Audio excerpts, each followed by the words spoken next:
돌아온 백성의 번제라는 제목으로 하나님 말씀을 나누겠습니다. 벌써 70년의 시간이 흘렀습니다. 한 세대가 가고 또 한 세대가 갔습니다. 그렇게 오랜 세월, 70년이라는 시간이 흐르는 동안 대제국으로 생각했던 바벨론이 멸망하고 페르시아가 등장할 만큼의 오랜 세월이 흘렀습니다. 이제 이스라엘 백성은 포로에서 돌아오게 되었습니다. 그리고 돌아온 후에 7개월이 다시 흘렀습니다. 그들은 두 가지의 일을 행했습니다. 하나는 번제를 드리며 초막절의 절기를 지키는 것, 또 하나는 성전의 건축이라고 하는 두 가지 일을 그들이 돌아온 이후에 행하게 되었습니다. 그들은 지난 7개월 동안 고국으로 돌아온 것에 대한 기쁨, 감사, 그런 것들을 만끽하는 시간을 가졌습니다. 우리의 터전으로 다시 돌아왔고 우리는 우리의 땅으로 다시 돌아왔습니다. 그 기쁨을 만끽하며 7개월의 시간이 흘렀습니다. 여기에서 본문이 시작됩니다. 1절 말씀. 이스라엘 자손이 각자의 성읍에 살았더니 7째 달에 이르러 일제히 예루살렘에 모인지라. 여기서 눈에 띄는 건 그들은 7개월 동안 각자의 성읍에서 살았습니다.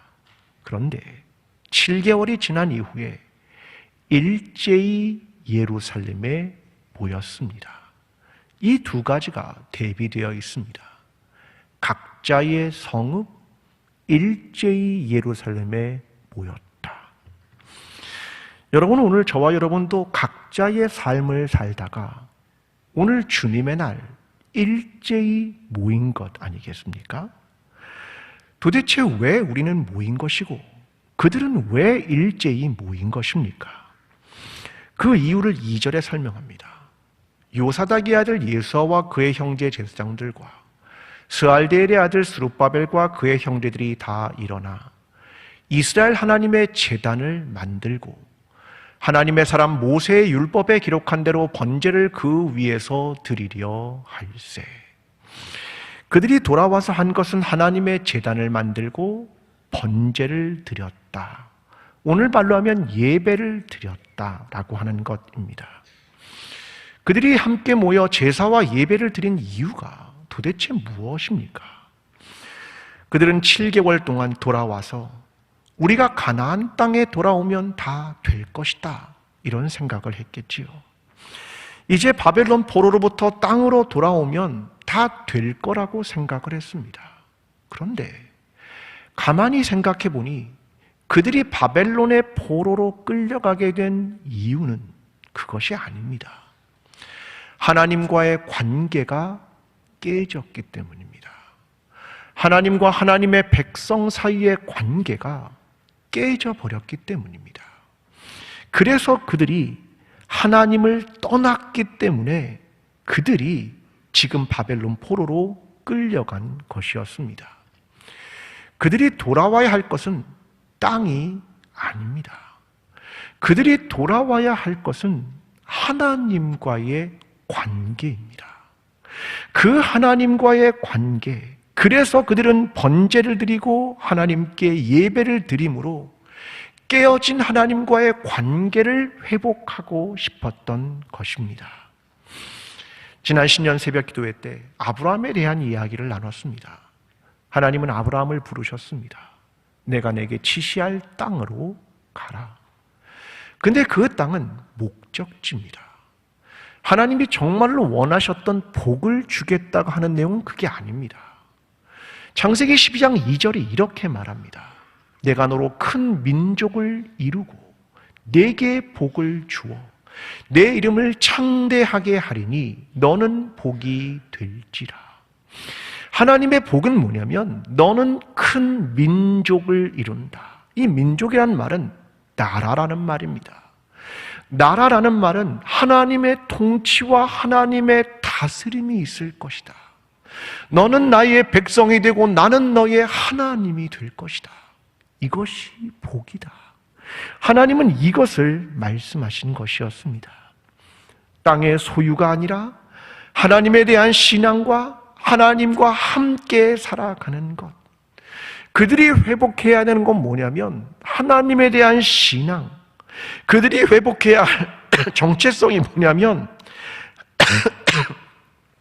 하나님의 백성으로서의 정체성을 회복해야 한다는 것이었습니다. 여러분, 중요한 건 하나님과의 관계를 회복하는 것입니다. 누가요? 모든 이스라엘 백성이 말입니다. 회복해야 되는 주체는 누군가가 아닙니다. 우리 모두입니다.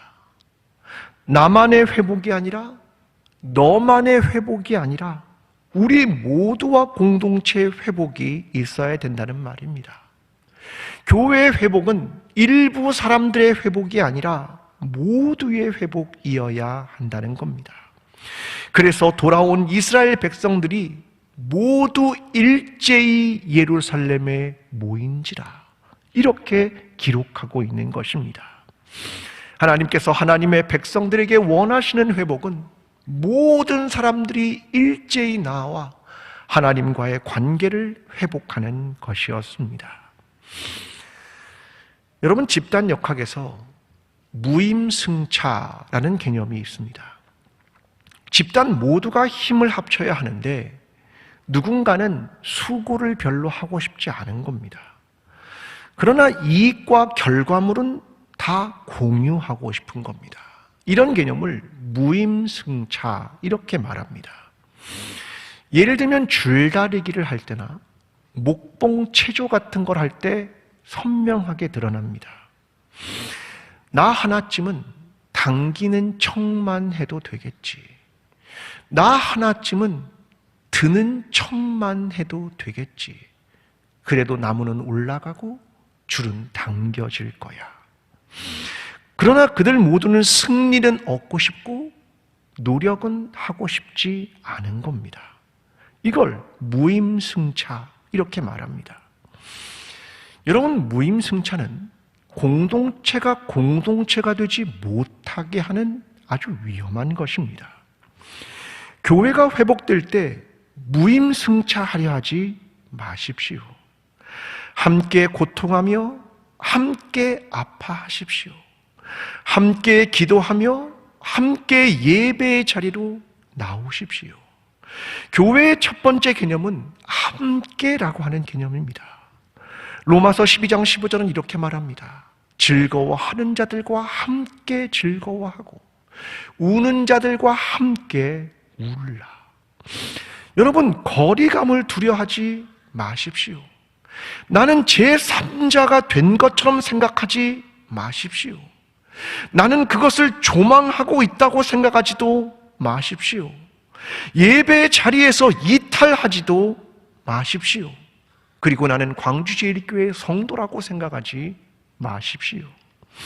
여러분, 오히려 함께 아파하며 함께 울어야 하며 함께 기뻐해야 하며 함께 기도해야 하며 함께 예배해야 하는 것입니다. 돌아온 자들의 특징은 일제히 예루살렘에 모인지라. 이 의미를 분명하게 알게 되고 하나님 앞에 모든 성도들이 하나같이 일제히 나와 하나님을 예배하며 하나님과의 관계를 회복하게 되는 저와 여러분, 광주 제일교회 공동체가 되기를 간절히 기도합니다. 여러분, 이스라엘 자손 모두가 나와서 첫 번째 한 일은 번제를 드리는 것이었습니다. 오늘날로 말하면 예배를 드린 것이죠. 3절은 이렇게 말합니다. 우리가 모든 나라 백성을 두려워하여 제단을 그 터에 세우고 그 위에서 아침 저녁으로 여호와께 번제를 드리며. 번제는 기본적인 제사로 아침과 저녁에 드리고 이것을 상번제 이렇게 부르는 겁니다. 또한 그들은 아침과 저녁에 제물을 드릴 뿐 아니라 5절에 보면 또 하나를 드립니다. 그 후에는 항상 드리는 번제와 초하루와 여호와의 모든 거룩한 절기의 번제와 사람이 여호와께 기쁘게 드리는 예물을 드리되. 그들은 초하루의 월삭이라는 것을 드리고 절기마다 또 하나님께 이 번제를 드렸습니다. 여러분, 번제를 왜 드리는 겁니까? 예배를 왜 드리는 겁니까? 출애굽기 29장 42절은 그 목적을 분명하게 합니다. 이는 너희가 대대로 여호와 앞 회막문에서 늘 드릴 번제라. 내가 거기서 너희와 만나고 네게 말하리라. 번제를 드리는 것은 내가 하나님께 번제를 드림으로 의무를 다했습니다. 하나님, 내 죄를 용서해 주십시오. 그게 아닙니다. 번제를 드리는 것은 내가 거기서 너와 만나고 내게 말하리라. 우리가 하나님께 제사와 예배를 드리는 것은 내가 거기서 너와 만나고 내가 너희에게 말하리라. 그 하나님과의 만남과 대화, 그것들 위해서 번제를 드리는 것입니다. 이것이 번제의 목적입니다. 일상의 삶에서 매일 하루의 첫 번째, 한 달의 첫 번째, 우리의 삶 전체가 그렇게 예배를 드리는 겁니다. 그런데 3절에 이런 구절이 시작됩니다. 무리가 모든 나라 백성을 두려워하여. 하나님께 제사를 드리고 제단을 쌓는데 무리가 모든 나라 백성을 두려워했다. 이게 무슨 말입니까? 지난 70년 동안 그 땅에 살았던 사람들은 하나님을 예배하지 않은 겁니다. 그런데 갑자기 바벨론 포로에서 돌아온 사람들이 제단을 쌓고 일제히 모여서 하나님을 예배하는 겁니다. 그러니까 그들이 보기에 이상한 겁니다. 혹시 저들이 다른 마음을 품었나? 혹시 그들이 다른 의도가 있는가? 새로운 결집을 하는가? 이런 생각을 하기 시작한 겁니다. 새 번역은 이것을 이렇게 번역합니다. 그들은 그 땅에 사는 백성들이 두렵기는 하지만 우리는 여호와께 나와 제단을 쌓고 번제를 드렸습니다. 그걸 말하는 겁니다. 그러나 두려움을 넘어서서 우리는 하나님을 예배했습니다. 그 말입니다. 사람들은 누구나 새로운 일을 할 때 두려움을 갖습니다. 낯섦에 대한 두려움, 실패에 대한 두려움, 이상한 시선에 대한 두려움, 평가에 대한 두려움. 여러분, 그동안의 땅에 살았던 사람들의 시선과 그동안의 질서와 태도가 두려웠습니다. 그러나 꿋꿋하게 아침과 저녁으로 번제를 드리며 매월 월삭으로 번제를 드렸습니다. 그걸 의미하는 말입니다. 신약 성경에 보면 예수 그리스도를 믿었던 사람들이 있었습니다. 그 중에 많은 관리들도 있었습니다. 요한복음 12장 42절은 이렇게 말합니다. 그러나 관리 중에도 그를 믿는 자가 많되 바리새인들 때문에 드러나게 말하지 못하니 이는 출교를 당할까 두려워함이라. 예수를 내가 믿는데 그런 관리들이 많은데 그들이 두려워한 게 있습니다. 바리새인들에게 출교를 당할까 봐. 그 시대를 장악하고 있었던 사람들, 그 시대의 신앙이 좋다고 생각하는 사람들, 그 바리새인들에게 출교를 당할 것이 두려워 자기를 드러내지 못했다.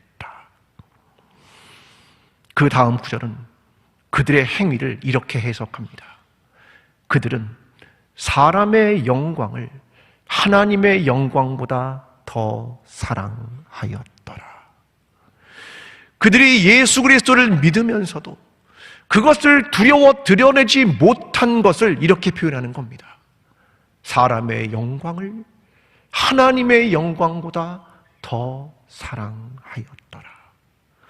도대체 너는 하나님의 영광이냐? 아니면 사람의 영광이냐? 너는 과연 무엇을 두려워하느냐? 이것을 말하는 겁니다. 사랑하는 성도 여러분, 사람들의 시선에 눈치 보지 마십시오. 사람들의 태도에 두려워하지 마십시오. 내가 진리로 믿는 것, 내가 생명을 다해 마음을 다해 하나님을 사랑하는 그 길을 향해 용기 있게 뚜벅뚜벅 걸어가는 겁니다. 우리는 너무 많이 주변을 살피고, 우리는 너무 많이 핑곗거리를 찾고, 우리는 너무 많이 두려움에 떠는 것은 아니겠습니까?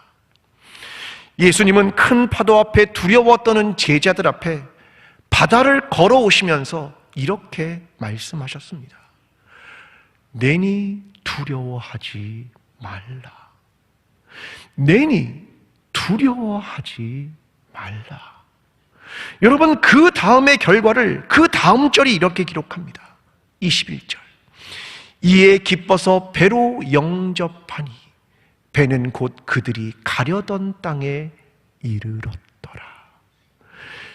두려움과 불안에 떠는 제자들, 큰 파도 앞에 선 제자들 앞에 바다 위를 걸어오시는 주님이 말씀하십니다. 내니 두려워하지 말라. 그 주님이 배에 탄 이후에 결과는 어떠했는가? 이렇게 말합니다.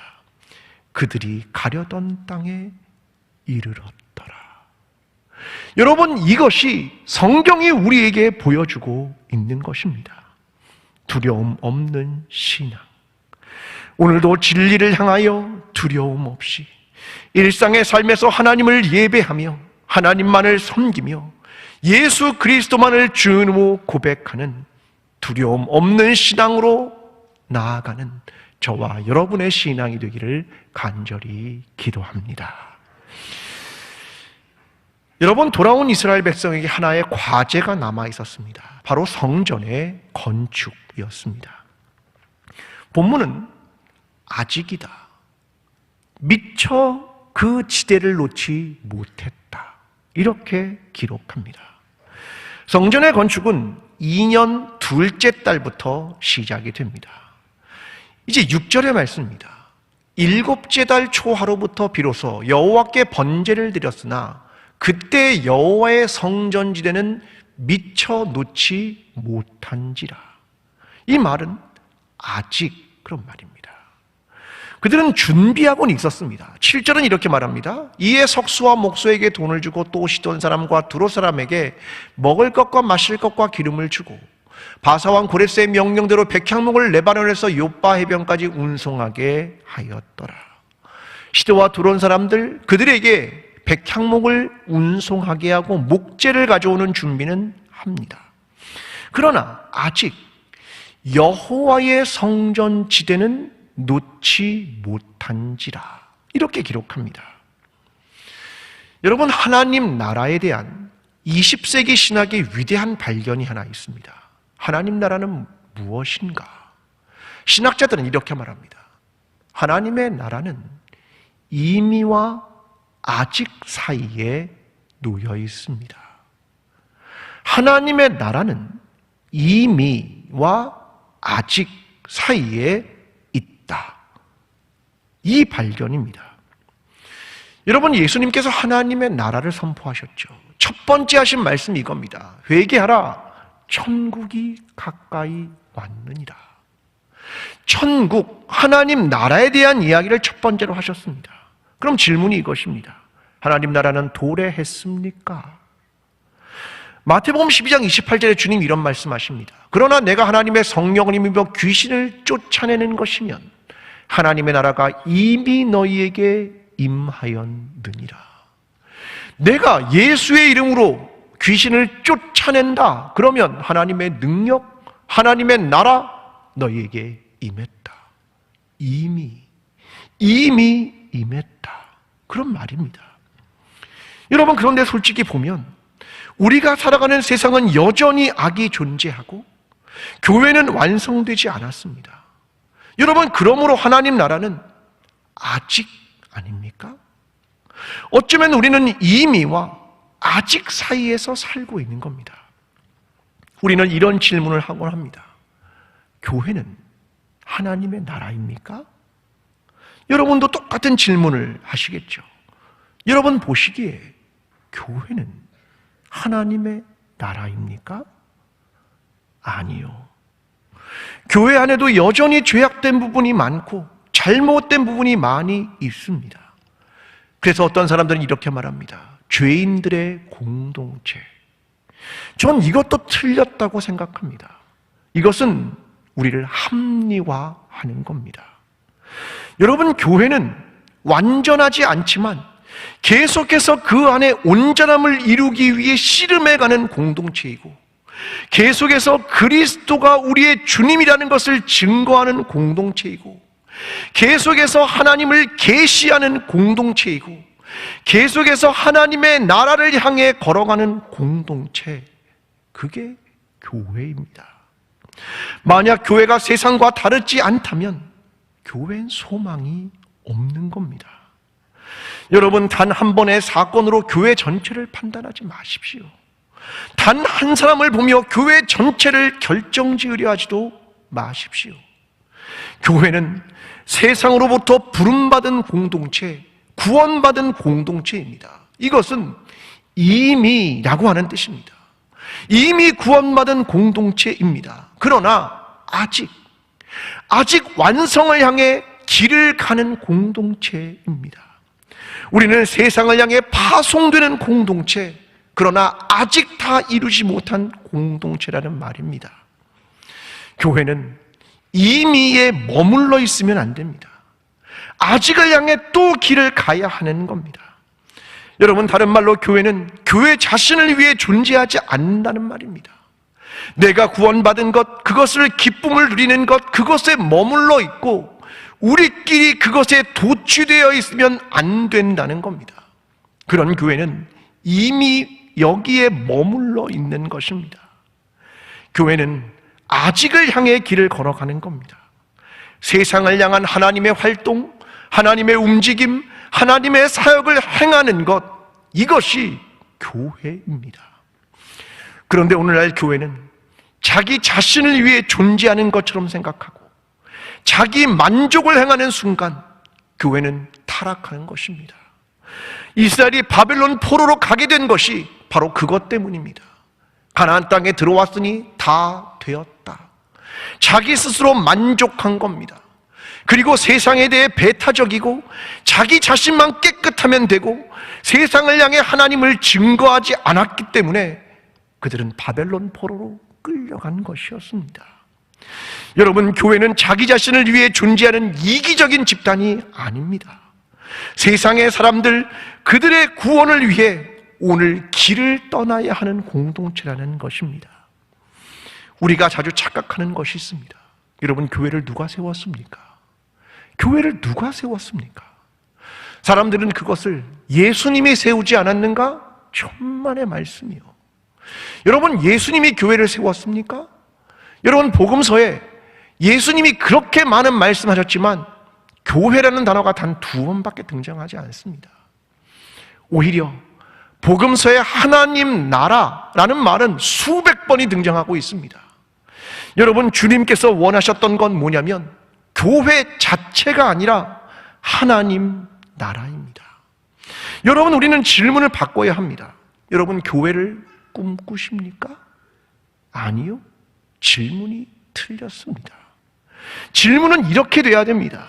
어떤 교회를 꿈꾸십니까? 여러분, 하나님 나라가 되는 교회, 그것을 꿈꾸시는 것 아닙니까? 이것을 잃어버리면 결국 우리는 바벨론 포로처럼 끌려가게 되고 땅을 잃어버리게 될 것입니다.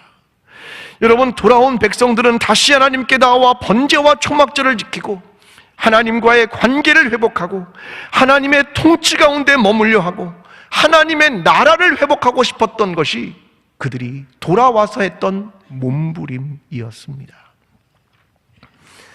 성 어거스틴의 하나님의 도성이라고 하는 유명한 책이 있습니다. 이 책에 보면 교회에 대한 이런 글 하나를 소개합니다. 여러분에게 좀 소개하고 싶습니다. 내용은 이것입니다. 참으로 이 천상 도성을 상징하며 예시하는 형상이 필요에 따라 지상에 있었다. 그 목적은 천상 도성을 지상에 실현시키려는 것이 아니라 그런 도성이 있으리라는 것을 사람들이 생각하게 만들려는 것이었다. 이 형상은 미래 도성의 상징이요, 그 실체는 아니었지만 거룩한 도성이라고 불렀다. 여러분, 이 말이 뭐냐면 교회란 무엇인가를 이야기하는 겁니다. 여러분, 교회는 이 땅을 살아가는 사람들에게 하나님의 나라가 저기 있어 라고 하는 기호의 역할을 한다. 이게 교회야. 여러분, 교회는 사람들에게 하나님 나라를 계시하고 하나님의 살아계심을 증거하고 하나님이 사랑이 얼마나 많으신 분인가를 세상 속에 드러내는 공동체입니다. 그게 교회입니다. 여러분, 우리 교회의 존재의 이유는 그것입니다. 이걸 잃어버리면 안 됩니다.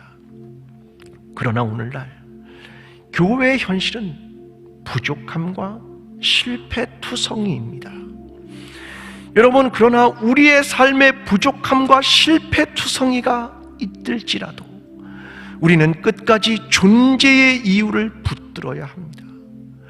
우리가 지향해야 할 하나님의 나라의 모습을 부분적으로나마 세상에 증거하는 교회, 하나님의 살아계심과 그의 위대하심과 그의 아름다움과 그의 영광스러움을 세상 속에 드러내는 교회, 바로 그 교회입니다.